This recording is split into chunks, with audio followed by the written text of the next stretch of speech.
Attendez les gars. Est-ce que vous savez que quand une personne signe un pacte avec le diable, par exemple à un endroit de travail et tout ça, et que cette personne, elle part de cet endroit, l'essence qu'elle a enterrée, ces travaux mystiques qu'elle a enterrés, et que vous venez vous installer là, cette malédiction, elle vous suit. Coucou mes adorables, vous allez bien, j'espère. Moi, je me porte super bien. Alors, l'histoire que je vais vous raconter aujourd'hui là, je vais même pas traîner à... Voilà l'histoire d'une dame qui a repris le magasin d'une autre. D'après ce qu'elle dit, elle dit que il y a une dame qui vendait des accessoires de femmes dans un magasin et que quand cette femme, elle a déménagé, elle a racheté le magasin. Elle s'est installée. Au départ, tout se passait bien. Tout se passait bien jusqu'à ce qu'un jour, l'une de ses vendeuses vienne lui dire qu'elle ne veut plus travailler avec elle. Donc, elle lui demande, mais pourquoi tu veux plus travailler? Pourquoi tu veux démissionner? La vendeuse lui dit, je sais pas, mais je me sens pas trop bien dans le magasin. Je suis pas à l'aise ici. Quand je suis au travail ici, mon corps devient lourd. Rien ne va. Donc, je me sens pas trop bien. Et j'ai remarqué que c'est seulement ici que cela se passe. Donc, elle, je t'ai embauché pour travailler. C'est toi qui gagnes de l'argent. Oui, tu m'aides, mais c'est toi qui gagnes de l'argent. Si tu veux plus travailler, bye bye. Cette dernière, elle est partie. Elles étaient trois. La deuxième aussi, chaque jour, son enfant est malade. Rien ne va. Elle n'est jamais au travail. Elle est obligée de licencier celle-là. Donc, il restait une. À chaque moment, elle recrute, il y a une qui s'en va. À chaque moment, elle recrute, il y a une qui s'en va. Jusqu'à ce qu'un soir encore, son mari lui dit, ma chérie, je veux plus que tu ailles au magasin là où tu travailles là. Je veux que tu fermes ce magasin et que tu rendes la clé. À partir d'aujourd'hui, je veux plus te voir là-bas. Et elle a dit, aïe, c'est là-bas que je gagne ma vie. Pourquoi tu veux que je n'aille plus au magasin? Si je vais plus là-bas, comment je fais?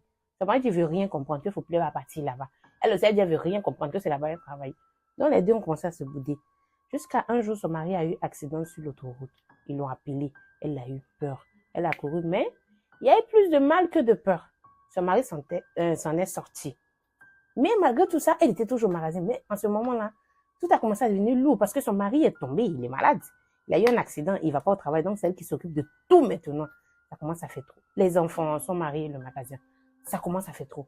Jusqu'à un soir, son mari lui dit, est-ce que tu peux me donner, s'il te plaît, le numéro de la dame avec qui tu as pris le magasin? Elle va donner le numéro à son mari, mais elle ne s'attend pas à ce que son mari appelle cette dame-là.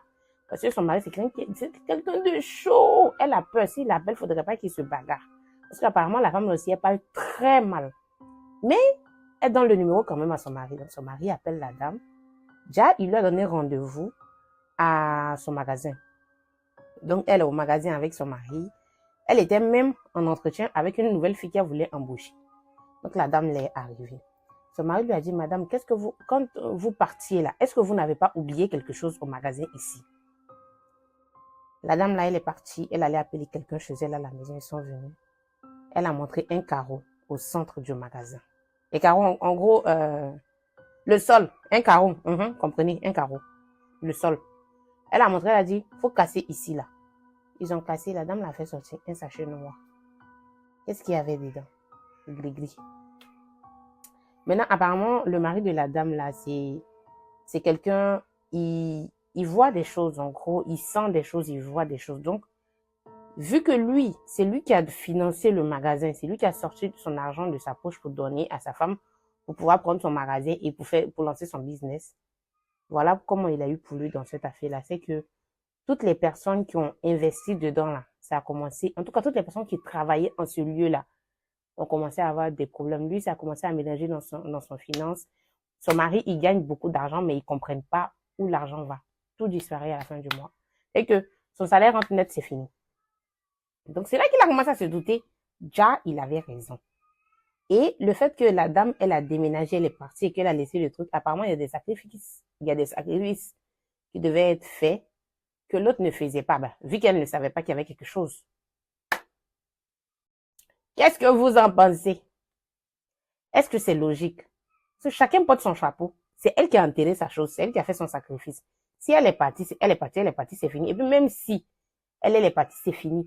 Pourquoi le malheur là ne lui arrive pas à elle là-bas? Et puis c'est à celle qui est venue s'installer dans le magasin, c'est à elle que le malheur là arrive. Question. Mettez vos réponses en commentaire, s'il vous plaît, les gars.